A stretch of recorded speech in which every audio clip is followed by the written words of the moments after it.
Trent Buhagiar. Did I pronounce your name right, Trent? Yeah, close enough. You were actually once the top scorer for Sydney FC in the AFC Champions League. Your current time in Tampines, so far in 3 games you scored 3 goals. Is it slightly easier to score in Singapore? Much easier. You were representing Australia at one point. How did that swap came about? I actually got a message off Instagram from a guy. Wow, okay. But you did score recently 2 goals against the Giants, LCS. How was it like scoring against a 2-meter keeper? This guy's a giant, huh? It is. What a brilliant goal! Usain Bolt storming through, takes it. We've never seen anything like it. The Sportswire Podcast. Welcome to Sportswire, your fast track to everything sports. I'm your host, Saifullah Akbar, and I'm joined by Said and Fahad. Before we begin, don't forget to follow us and subscribe on YouTube, and make sure to continue to follow us on TikTok and Instagram so that you won't miss an episode. Today, before I introduce our guest, he's one that is very pacey, very fast, has played many leagues across the world. He's here now in the Singapore Premier League. I'm very happy and honoured to introduce with us here today, Trent Buhagiar. Did I pronounce your name right, Trent? Yeah, close enough. Trent, before, normally I'll ask our guests how are they, but I see you every day, so I feel like I know how you are. But don't mind telling the viewers how's Singapore, how's things like now at the moment? Yeah, it's really good. I've been here for about 2 months now, so I've been really enjoying my time here in Singapore so far, and started the season off pretty well, and just looking forward to the season ahead. How's the biryani food that I gave you to try? It was actually really good. Huh? You can take spicy food, huh? Yeah, well, it wasn't that spicy. My missus is half Indian, so she has a little bit of spicy food. So okay. I can take a little bit of spice. So it was good. Good training. Yeah. I mean, Trent, thank you for being here first and foremost. It's a pleasure to have you here. I saw you played in the A-Legue and so many other leagues that you've played in. Talk us back to your childhood days. How was it like? Did you spend most of your childhood days in Australia? Yeah, so I was born in Australia. Grew up in Australia my whole life. Started playing football when I was 5 years old. I had 2 older brothers that also played as well. So me growing up, I was just kind of brought into that football family. My dad was a footy head as well. So I think just growing up, I was always had a ball at my feet when I was young. Playing with the brothers on the field and in the backyard and all that kind of stuff. So I think it was just a really easy transition into football for me, and it's just brought me into here. Did your brothers play professional football? Or your dad, did they play No, professional? not professionally, just, the Sunday league kind of stuff, just at the local Social, park, yeah. and just social, yeah. And what sparked your love for football? You mentioned that your whole family watches football. Is that the reason why you wanted to be a professional footballer? And when did you realize you could make it as a professional footballer? It's weird because when you're younger, you don't really say you're 7, 8, 9, 10, you're you don't really know what could happen or, what the possibilities are. But, just playing young, I was always just playing for the fun of it. And then, once you get to that 15, 16, 17 kind of age, then you go, yeah, look, I have a chance here. I can actually make it. And, that's when you start working hard and all that kind of stuff. And, but as I didn't really have a choice growing up. I was just born into football. So it was just given to me. So, yeah. Was your family very supportive when, at 17, 18, you told them that I want to be a footballer? Were they very supportive? Yeah, of course. Your brothers, or did they? Yeah, always supportive. They drive you to training all the time and all that kind of stuff. They obviously pay the fees that you have to pay for academies. Gotta pay them back now, yeah? Yeah. Yeah, one day I'll give it back to them. Yeah. But yeah, they're always supportive, obviously academy fees and all that kind of stuff are pretty expensive in Australia and all that kind of stuff. So, they helped out a lot, yeah. Understand. Because looking back, talking about your childhood days and all, because, and now everybody knows that you're playing for Malta national team currently. Can you walk through the audience, what's the arrangement? Because are you half Australian, half this, but why are you currently playing for the Malta national team? Yeah, it's a tricky one. So I have, obviously, my last name Buhagiar is Maltese. So it goes back generations. Where I think great-great-grandfather was from Malta and where the name originally came from. So obviously my aspirations were always to play for Australia. I played under 23s, under 21s or 19s and all that kind of stuff growing up playing Australia. And got like a call or a message off them one year, maybe like 5 or 6 years ago, saying there's a possibility that I can play for Malta, and you know, they wanted that to happen. But you know, I said to them at the time that I was focused on trying to play for Australia, trying to make that national team, and so I just kind of put it away for that time and focused on my career and playing for Australia. And then eventually last season, you know, that call was never coming, or a call wasn't coming.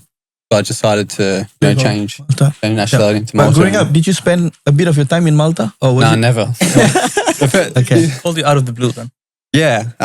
You know, I think it was my dad was in contact with one of the persons from Malta that worked for the FA and worked on like trying to get, because what they try to do that they're trying to get, you know, people with like a little bit of Maltese in them. They're trying to get them to go play for the multinational teams, you know, try and... So you could have a dual citizenship. Yeah. So, I think my dad was in contact with him for like maybe six years ago and so, and then... Yeah. Talking about the Malta national team, how's the arrangement for the team, the current team now? Are there a lot of players trying to play for the Malta team because they open up this kind of option for them? Yeah, I think in the last year, like we've got, you know, Jamie Carragher's son. Oh, okay. He's obviously English. His father played for England. He's just changed the Malta national team. He got his first cap last year. We've got another guy who's half French, or two guys who are half French, and then they got their Maltese passport as well. And also a guy just from Australia. He did the same as what I did. He's obviously Australia, born in Australia, grew up in Australia. He just changed the Malta national team. So I think they're trying to look for more players like this, and they're trying to strengthen their squad. And so the competition is getting tougher. Yeah, I think so. Yeah. Do you think it helps the national team where they do this type of thing? What do you think about the locals of the Yeah, I'm not too sure how they feel about it. Well, how do you feel? Do you feel like, you know, when you play for Malta, do you have you know, because you don't grow up in Malta, you grew up in Australia your whole life, and then when you just suddenly out of the blue you change for Malta when you play, because you know, playing for the national team, you know, you sometimes have to have the heart and the soul. Yeah, so do you still have that, or? Yeah, of course. Obviously, when I put on the badge, you know, obviously I represent the country, and I want to do as best as I can for the country as well. So, obviously, I don't know how they feel about it. Like, I don't know whether they feel like I'm an outsider or anything like that. But obviously, when I go there, I get along with all the boys there really well, and they all speak English as well, so that helps a lot. And like it's a really good team, and it's just, it doesn't matter. I still, you know, when I put the badge on, I just want to play the best I can anyway. So it doesn't make a difference. How would you say is the standard of football different from, let's say, Malta and Singapore? Because I think the worldwide rankings, according to our research, is almost similar rankings. But how would you say is maybe the football culture, the training style, and do you find any difference between the Maltese culture and the Singaporean culture? I think it's pretty similar. You know, we have an Italian coach there, so it's very technical kind of training and intense kind of training. But I'd say the standards are pretty similar. There's not much of a difference really. Yeah. But how is Malta like? It's far away from Singapore, and not many Singaporeans know about Malta. It's far away in the Mediterranean. Yeah. Is it nice? I also don't know, bro. Looks like a small. It's just It looks beautiful though. It's like one of those small little islands. Exactly. It has a lot of history though. That I know. Yeah, it but, does. But how is it like there? I mean, it's actually really nice. I've only also been for football, so I haven't really gone to touristy kind of thing and been able to check out the whole place. But what I've seen and where I've been, it's really beautiful. It's just an island, you know, there's beaches all around. It's like the ocean's all blue and everything. It's for the next holiday destination. Has to. I'll have to go there. I mean, you talk about Malta, you talk about Australia. You've also been in Italy. You've played in the Serie B. How was that like? Yeah, it's tough. Obviously, I was only there for 6 months. You know, I think I struggled a little bit. Obviously, didn't get a lot of game time that I would have wanted. You know, I played one game in the league, one game in the cup, and it was a tough environment. Obviously, everyone speaks Italian there. It's not a lot of English, and training's intense. It's hard. It's all that kind of stuff. But unfortunately, I just didn't really get a look in. I don't know whether it was the coach didn't like me, or you know, I wasn't performing in training or in the games and stuff. But it just didn't really work out. Yeah. I mean, I we'd assume that Serie B is a good league of good standard of a league, one tier below the Serie A. But what exactly are the challenges you face? You just mentioned that maybe you didn't have a good training or the coach didn't like you. The players don't speak English. It's mostly Italian. So what exactly are the challenges you faced when you were there that you think that didn't make you at your best version of yourself? Yeah, I don't know. I guess just a bit of everything. Not given a chance really to show them what I really had. In preseason there, I was scoring a few goals in preseason, and then the league kind of came and I didn't really get a chance. As I said, maybe that's because I wasn't up to the standard or I wasn't good enough in training and all that kind of stuff. But personally, I don't know that because I wasn't able to speak to the coach and ask him and all that kind of stuff, what was going on. But yeah, I look back on the time, I don't regret it. Obviously, I think it made me a better player. It opened my eyes and made me realize that sometimes you got to just put your head down, work really hard, and some things can come to you. Understand. What really made you switch though from Serie B to Azerbaijan League? How was it playing in Azerbaijan? Yeah, because it was also tough as well. I had a tough year. Everywhere you go is tough. Character building moments. That's what it is. That's just character building. Yeah, but how is it like in the league? Are people there bigger, slightly in size? Are they more pacier? How's the league like? Is it proper though? The league's actually all right. The top team in Azerbaijan, Karabakh, they just made the Champions League. Okay. So it's very competitive. Yeah. So they're probably the outlier in the top team there, and then there's a few teams under them that are actually pretty decent as well. I said the league's pretty competitive. The team that I was at weren't really too competitive. We were here and there. We weren't really consistent enough though. But the quality is pretty decent there. Yeah. But how did you make the switch though? Was there an agent for you, or did they discover you? Yeah, I actually got a message off Instagram from a guy. Wow, okay. That's interesting. Professional. Interesting. Very professional. But yeah, he messaged me because he worked at the club and he was a scout for the club. Yeah. And he messaged me asking whether I would want to go there. But at the time, I was like, nah. I was in Italy at the time and I was trying to focus on, playing there and all that kind of stuff. But then, January came and I wasn't playing. That they were trying to push me out, trying to tell me to get a club and find another club to go to. So, and I wasn't really getting any other interest from anywhere else. So it was kind of, I could go play in Malta. I had an option in Malta, but I didn't really want to go there. And then, so that came up and I went back to him and I said, maybe I'm interested now. But looking back, based on how long you were in Azerbaijan, it was only a couple of months there. Actually. Yeah. Was it because the league was you didn't like the culture there, or was it because it was too competitive for you? What was the main reason why you left Azerbaijan after a month? Yeah, I think just I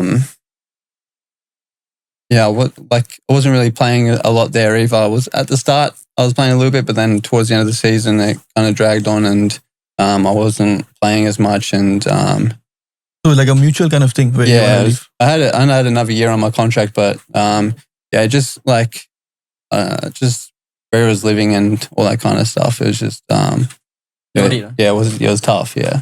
How would you say it was a squad mix in players? I think. Yeah.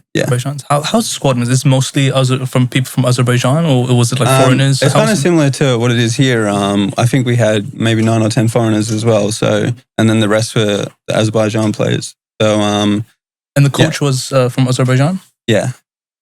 Communication was okay with. Well, he couldn't really speak that much English. So we had translator and all that kind of stuff. But sometimes translation gets lost. And definitely. And it's you in Baku.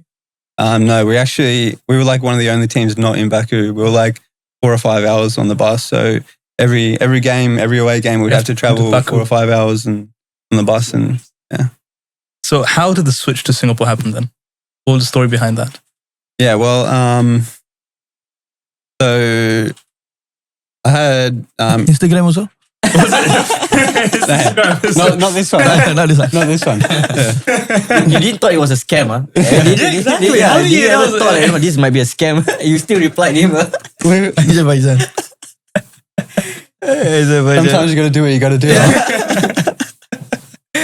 no, but the switch to here, obviously my agent was the same one who got Dylan Fox here as well. He's another player in our team. And so he works well with the coach. He knows the coach, and so he just put my name forward to the coach, and which was Gavin at the time, the old coach. And I spoke with Gavin on the phone, and we had a conversation about what the plans were and all that kind of stuff. But obviously he left, and Coach Akbar came in, and it's obviously the same.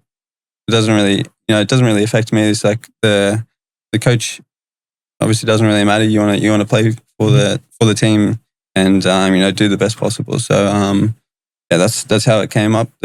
My agent spoke to Gavin, and then You knew Dylan before you came, or you knew him only through here? I knew of him. I didn't know him personally. Okay. I played against him in Australia a couple of times, and but that was it. Did it help slightly moving into team, knowing that you have somebody from home? Yeah, it helps a lot. Obviously, when I got here as well, he showed me around and all that kind of stuff. Got me settled in really easy. So it's always good to have someone from your country as well. Just be careful, you know that, huh? Yeah. Don't get too close to him. Don't get too close to Dylan, huh? You've talked about your stories being in Australia, Malta, and all that. So you've played in Asia and Europe technically. What are the key differences between these two continents, you feel, in terms of football? I think in Europe it's a lot more technical. Obviously in Italy, when I was there, the players are really technical. Like everyone is good on the ball, like no matter what position. Like you have centre backs that could do rainbow flicks over people and all that kind of stuff. And it's just, that's probably the difference between like Asia or A-League and Europe. But other than that, like it's pretty similar. I think that's just what gives them the edge over us here. What about the size? Do you feel small when you go to Europe? Yeah. Here you feel a little bit bigger, huh? They're in the gym every day and like pumping weights and all that kind of stuff, and like, yeah. Do you think that factor could be the difference also between the standards of Asia and Europe players? The size, and you think it is? Yeah, it is. Yeah, I think it could be. Yeah. I mean, touching a bit about because it just clicked something. I mean, touching a bit about your Serie B time. I mean, that was the closest it was to Serie A. Was there any bit of? Do you have a bit of regret that you didn't manage to go into Serie A? Or was it something that you're okay with to just play in Serie B?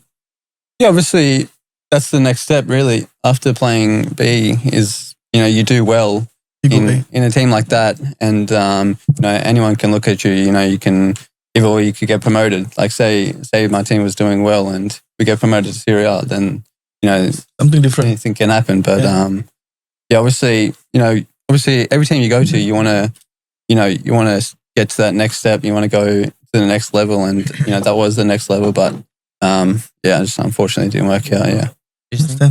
You mentioned earlier, Trent, that earlier in the show you mentioned that when you were 15, 16, 17, that's where you started to realize you can make it as a professional footballer. So here, based on our facts, you broke into the A-League at a relatively young age, at 17. Correct me if I'm wrong, for Central Coast Mariners. How did that happen? How was the transition like for you? Before you break into the A-League, where were you exactly playing? Huh? So I was playing in the Mariners Academy, so the under 21 side, from I think 15 onwards or 16, and then obviously I was doing all right in there, and then I got the call up from first team coach, and at 17. Yeah, at 17 I signed my first contract for the Mariners at 17, and then that week once I signed my contract, I was on the bench for the my first A-League game, and then unfortunately didn't get to come on, but the week after that I got to come on and made my debut. I understand. In Singapore, when we are the players here at 17, they don't really sign a professional contract. So how is it like in Australia? What is the contract like? How is the contract like at 17? You sign? Do you get a full-time pay and that kind of stuff, or do you still go to school while you're still playing? How is it like in Australia? Because in Singapore, it's not like what? Yeah, it's a full-time contract. When I signed, I was still going to school as well, so I would go to training in the morning and then maybe rock up to school at 1 or 2 o'clock and go to school for an hour and then go home. So I was living the dream back then. But Yeah, it's a full-time contract. I think, like obviously minimum wage is, I don't know what it is now, but back then I think it was like 40,000 or something a year. And then, yeah. Do you feel really somebody when you go to school?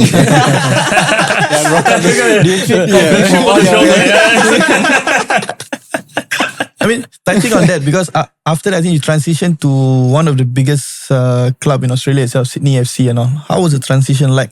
What was the experience playing for such a big club at that young age? Yeah, it was really good. I really enjoyed my time at Sydney. I was there for 4 years. Yeah.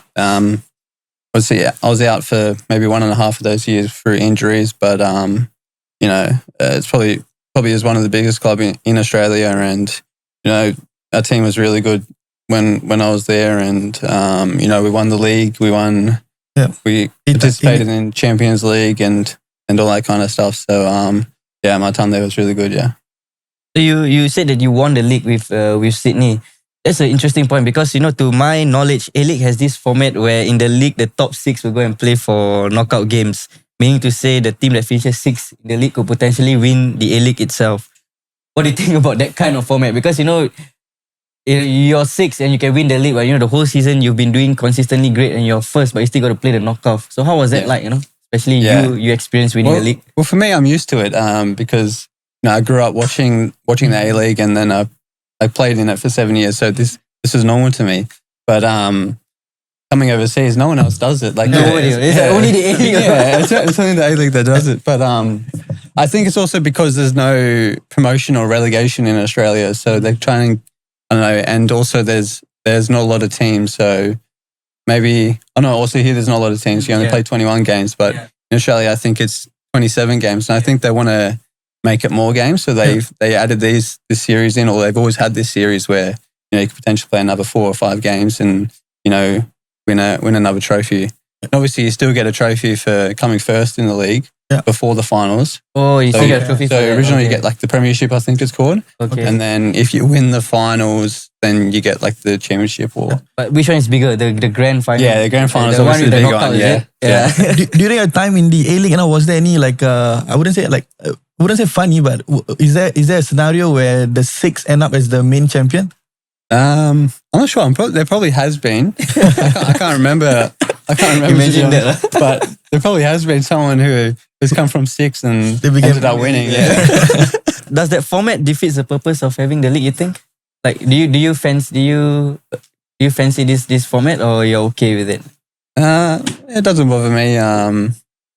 You know, I mean, if you win in the grand final, you're not complaining about it. But then if you like, especially if you come 6th and then you go and win the grand final, then I'm sure they'll be happy about it as well. Yeah, because you know, like playing in a league throughout the whole season, you have to be consistent, you know. But when you play the knockout games, it's one game, anything can happen, you know. So that might to us maybe feel defeats the purpose of having a league-based system. But I think you're okay with that, lah. Yeah, it's different when you grew up into it. Yeah. If you grew up with that system, it's like, oh, that's how it should be. Yeah. But for us, it's kind of interesting. Yeah, as I said, for me, it's normal. Like, Exactly. I don't know. Yeah. I mean, you've played across the world, right? Azerbaijan, Italy, you know, A-League. Which league would you say was the most competitive, that really pushed you hard? Probably the A-League. Yeah. Well, obviously, A-League, yeah. Even more than Serie B. Well, I didn't play a lot there, so I can't really. From your limited experience, I would say. Limited experience. That obviously is a very tough league. Yeah, it probably did push me the most, but I'm just from experience and all that kind of stuff. Probably that. You know, and obviously I had a lot of game time in the A-League as well, so that's probably more relative. I can say that. That pushed me hard. Yeah. And you've been in Singapore for relatively short time. I think you've been here for how long now? 2 months. Yeah. 2 months. First of all, how are you liking Singapore? Yeah, it's really good. The weather is nice. Yeah. So how would you say is the difference between maybe the competitiveness between the A-League and the SPL? You say there's a difference in terms of the culture of football, the training styles, etc. To be honest, there's not much of a difference. Obviously, we've only played one SPL game, and it's difficult to go off.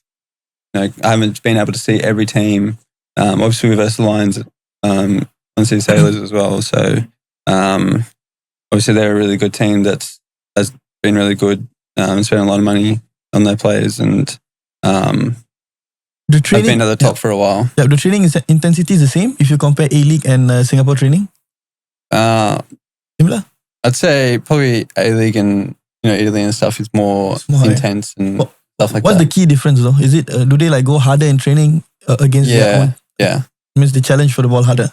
Just Like a war. Huh? Like a war. just like intensity and all that kind of stuff, and it's just. How's the training like in Australia? Is it like a day? Do they have two training a day, morning and evening, or mainly just one? During season, not normally it's just one session a day.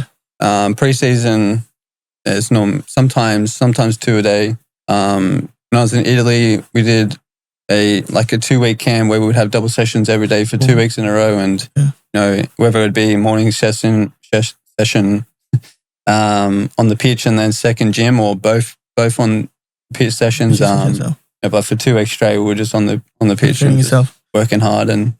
Mainly, yeah. I mean, because I'm touching on that because looking back at your stats, I mean, you only played, I think, 3 games so far in Singapore, I think. Yeah. Looking back at stats, you played 3 games so far. So far, in 3 games, you scored 3 goals. Talking about looking back at your main experience, is it slightly easier to score in Singapore? Much easier. You're going to see his highlights here. Any key The difference? comment section is going to be crowded. No, I wouldn't say it's easy. Obviously, anywhere you play is going to be hard. No league is a guarantee you're going to do well. You got to go into the league with the right mind frame, and tell yourself that you got to do well, and obviously you got to put in the hard work to get there. Obviously all pre-season, I think I only scored a couple of goals in the first 2 games, and I didn't score towards. And then the next 3 or 4, I didn't score or something like that. Oh, in training, bro. Yeah, I didn't even score in training. So it would be like, I tell them, I'm saving it for the game. I'm saving it for the You game. really did it for the game, bro. He's a game player. You can't waste all your goals at training. I told him that. There's no point, no? Better you do it in the game. Exactly. Don't be a training player, be a game player. Yeah. You can't go to any league and be like, I'm going to do well here. I'm going to score 50 goals a season, because it's obviously not going to happen. Right, yeah. You got to put in the work, and and hopefully in the game you can put them in the back of the net. Yeah. Any extra training you're doing after training on yourself? Yeah, we always do this shooting on the edge of the box after training. Okay. Me, Sion, a couple of other boys. So that's mainly the extra training. That's why he didn't score much, bro. Saving the goals. Save it for the game. Tough day yesterday.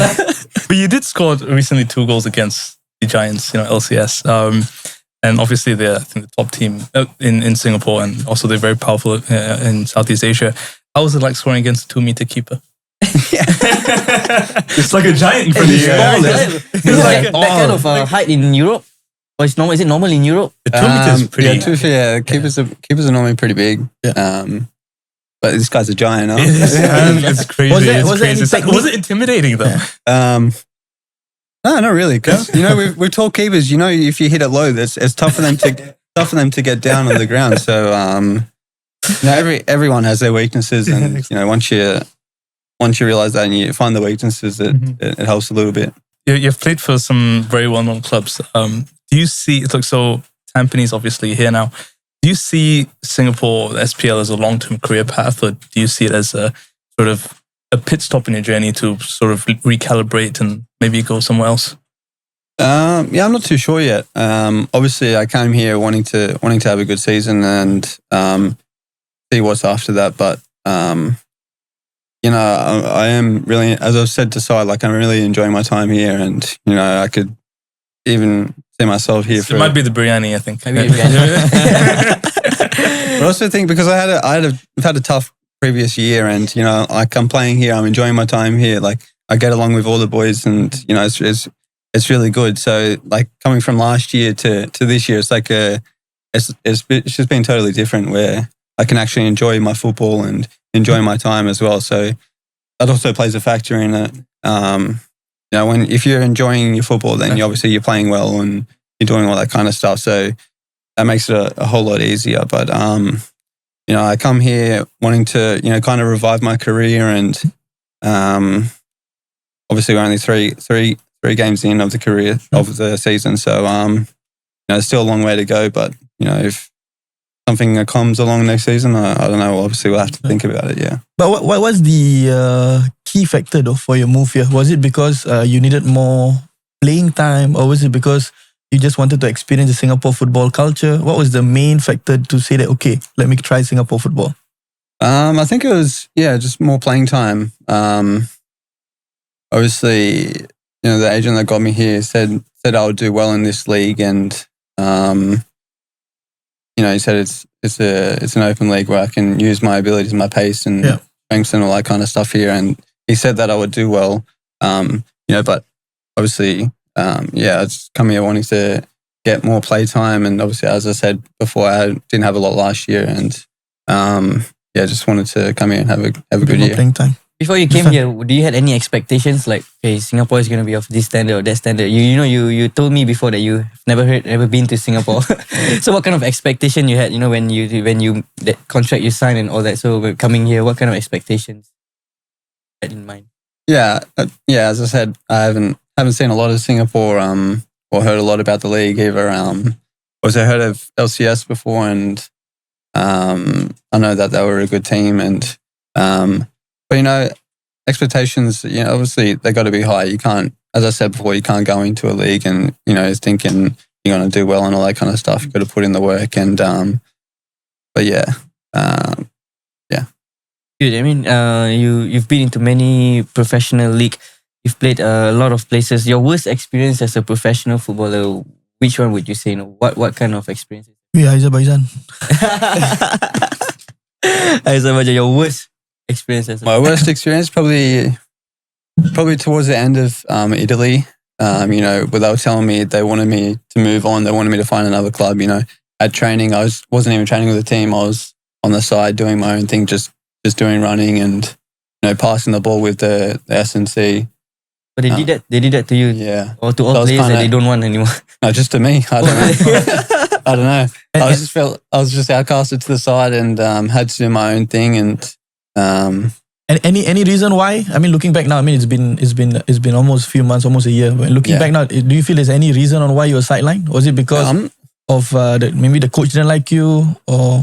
Honestly, I don't know. At the time we had the first coach I was there. He got sacked, and then new coach came in, and then he got sacked. Oh, really? And then they brought the old coach back in after that. It was kind of a weird situation, and I don't know. I don't know why I was on the sidelines or what I was doing wrong or anything like that. The coach that brought you in was the first coach? Yeah. So the first coach that brought you in came back and sidelined you? Well, no, he came back after I left. Okay. Yeah. So it wasn't the same coach? No. Okay. Understand. Yeah. Do you have a bit of fear? Because, when you came to Singapore, the old coach left. Akbar, Did you have a bit of fear? Giving me flashbacks. I'm sure it's not easy, to be going to training knowing that you're not going to be part of the training and all that. How did you push through exactly, It's tough. It's like, what's the point of going? Like, I was just rocking up every day just to running on the sideline and just do my own thing. So I was like, what's the point of even turning up? I can just do this at home, yeah. But he didn't give you any constructive feedback, like, oh, Trent, you have to do this to really, rock up. No, nothing. Just sidelined you. Not a word. That is ridiculous. Yeah. Any after game ritual, anything you do to recharge and all? Lucky, anything? Don't think he knows yet. Not yet. What's this? No, just a place for, some. Oh, you have to bring him. Fun. I'll bring him one day. Not really. Just just we got to pull out our condo, so maybe go for a swim for recovery, or go have a coffee or something. Get out for a little bit of the day. Focus. Yeah, they're quite focused and all. Yeah, talking about your career and all, like any teammates or any coaches which influence you to have that kind of mental resilience to always push forward and all during your time in A-Legue or something along that line? I've had a few coaches over the years, but they've all been very good to me. Anyone that stick in the mind until today? Maybe the Italian one. Yeah. For the wrong reasons. Not really one that sticks out. Just Mainly just yourself. yeah. Understand? I mean, you shared with us some stories, good stories, your worst, your highs, and all that. I'm sure we've heard about many sacrifices some of our local players had to make that not many people would see. You being as a foreign player going to these countries, what kind of sacrifices do you have to make that not many others? Yeah, obviously, I think just moving away from family and stuff. Obviously, I'm here on my own. My partner's back in Australia, and maybe she comes once every 2 months or if that.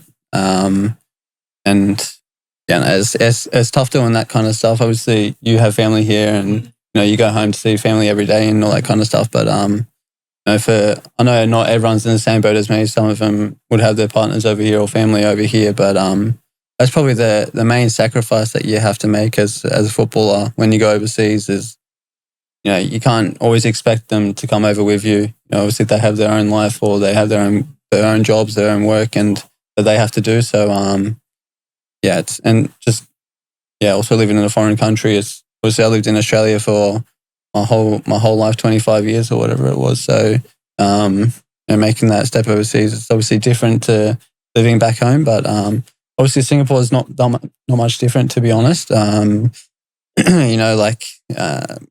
Like everyone speaks English here, groceries and all that kind of stuff is kind of the same as back home. So that's kind of similar to back home, but just the main sacrifice is mainly family and your relationships and all that kind of stuff. I'm sure being in Singapore, the similarities between Singapore and Sydney helps a lot with you trying to settle in here. But what kind of a person are you now trying to because I know of some people, they rather be alone so that they can perform well, but some, they have their families, their partners, like as you mentioned, if they are here, the support is there, they can even play better. So for you, what kind of a person are you? Do you rather be alone, can focus like a... Yeah, sometimes I do like to be alone. People talk to me too much, I don't like it. But I'm a pretty like calm and chilled guy. So like going into a game, I'm not really one to have like routines or anything like that going into a game, or I'm pretty chilled out. I do whatever, and I don't think anything. If I had 20 people over at my house before a game, I don't think that would bother me too much in my preparation for a game or anything like that. So I'm pretty easygoing. Either if I'm alone or have people over, it doesn't really bother me. Well, I'll come back to Tampines for a minute. Obviously, we all know that Tampines has a new coach, Coach Akbar Nawas. And I knows really well. Yeah, I think so. I think so. He's very close to him, I think.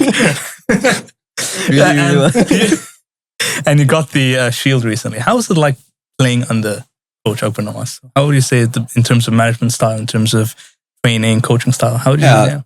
Really good. I think he gives us a lot of freedom on the pitch. He's, as an attacker, that's what you want, to have that little bit of freedom to, stay wide or go figure out your own rhythm. Kind of do your own thing in the games, because some coaches, they want you to just stick to one thing and just do what they say, and sometimes that can affect the player and not be able to play their own game or play to their strengths or anything like that. But I think with Coach, he gives a lot of players freedom to kind of play to their strengths and kind of gel as a team and work together as a team. And I think it's been really good so far. Yeah, touching back on your international career and all. I mean, now you're wanting to play for Malta itself. I mean, you used to play for the Australia under-23 and all. When that switch happened, was it mainly because you feel like if you were to enter the Malta national team, you get a bit more playing time as compared to the Socceroos? Was that one of the main reasons why the decision to swap?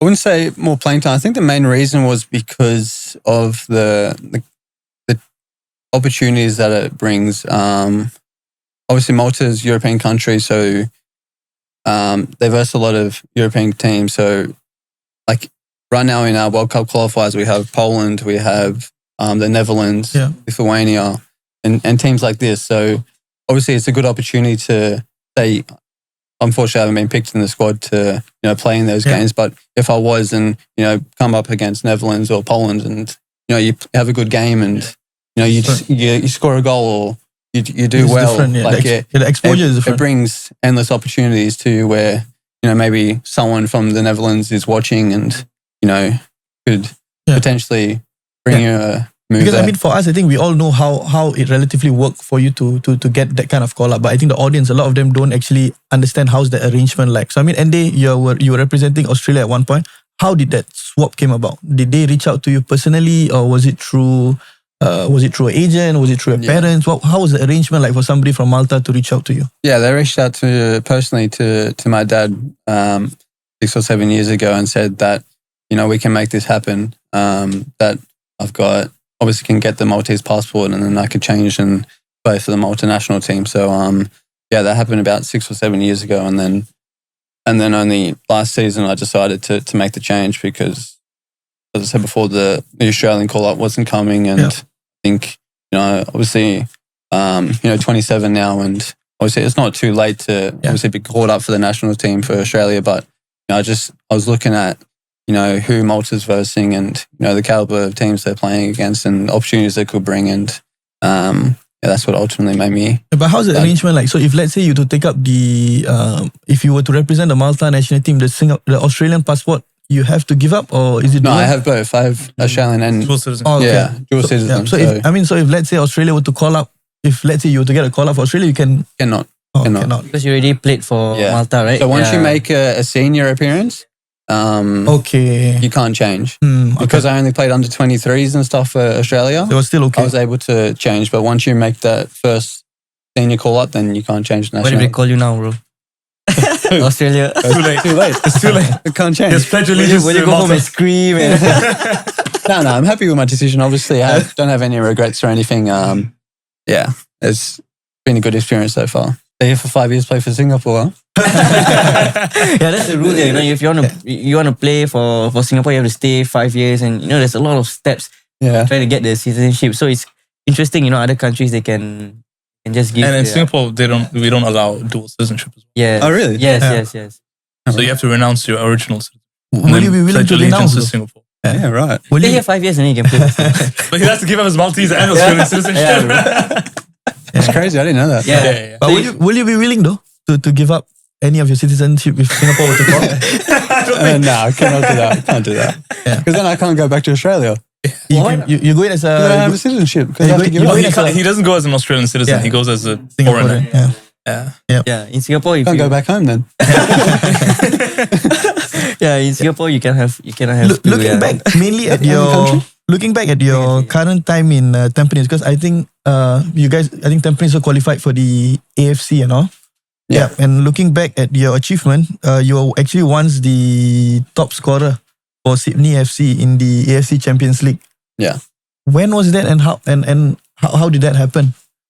This was probably my second year in Sydney, or the COVID year. When COVID first started, obviously you play 6 games in the Champions League in one season. So we played our first 2 games, one in Japan, and then we played at home against a Korean team. And then COVID started on the way back from the Korea game.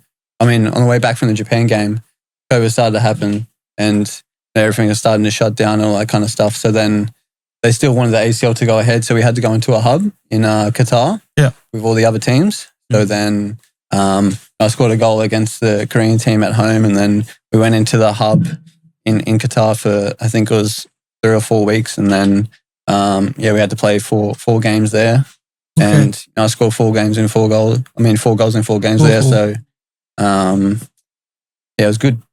It was your best time, huh? Yeah. but when that happened, because AFC is it's a big stage, So when, at that point of time when that happened and all, any rings from any bigger clubs that wanted you there but you rejected because you were enjoying your time in Sydney?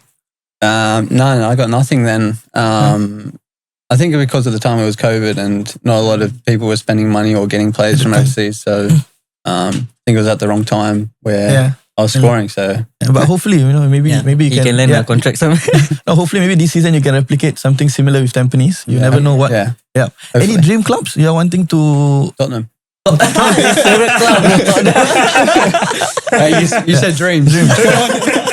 Maybe in Southeast Asia.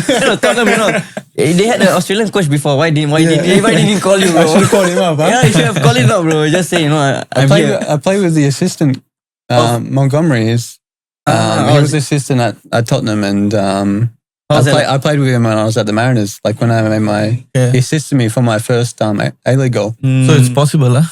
Well, he's not there anymore, so they all left when Ange got the sack. So any plans for the future? Like what's your current future plans for football? Are you planning to mainly stay in Singapore as long as you can, or are you planning to jump in other Southeast Asia country, other bigger leagues, Indonesia? Yeah, I'm not too sure. With football, it's hard to foresee plan, the future. Obviously, you could have a bad season and you get nothing, or you could have a really good season and you're off to maybe like a big club or something like that. But it's very hard in football to say like next season I'm going to be playing in say Thailand or in Indonesia or something like that, because you don't know like how you're going to do this season or anything like that. But if something were to appear, you bounce to maybe Thailand, Indonesia? I don't know. As I said, depends. Just going see what happens. Yeah, I don't know. Like Nemo, just keep swimming. See what happens. I hope for the best for you. We've been very happy with you being here. It's a pleasure. The stories you told us, and I think the viewers have been quite interested. Yeah. Anything you want to say for the fans? Any personal goal mainly for this season? Personal goals? Yeah. 30 goals maybe, huh? 30? I will try my best. But any personal goal you have for this season that you have locked in? Or just going with the flow again? Yeah, just going with the flow. Obviously, score and assist as much as possible and help the team out as much as possible. Obviously, as a club, I know we want to win the league and do as well as we can in ACL and the Shopee Cup as well. So, just doing my part in that and hopefully helping out as much as I can. Any favorite teammate back in Tampines? Oh, bro, don't put him in a spot there. Yeah. Any favorite? If I don't say Foxy, he'll get angry. What's the way? So it's right there. So. Bro, I'm right here, bro. I mean, thank you for being here, Trent. Before we wrap it up, do you have anything to say to the fans, your fans? There's a lot of people that has been following you. They know who is Trent Buhagiar. They know who you are, and you've showed your qualities against Sailors, against Cebu. Anything you want to say to the fans? Thanks for the support throughout the years. Hopefully have a big season here in Singapore, and that's it. Thank you, Trent. It's been a pleasure again for you, taking your time to come here. We really enjoyed this episode. To the viewers out there, don't forget to follow and subscribe again to our YouTube, and make sure to follow us on TikTok and Instagram so you never miss an episode. If you have enjoyed this episode, leave us a review, share it with your friends. It will really help us grow. We've got more guests lined up, so stay tuned for what's coming next. Thank you once again for tuning in. This is Sportswire, wired for sports, driven by passion.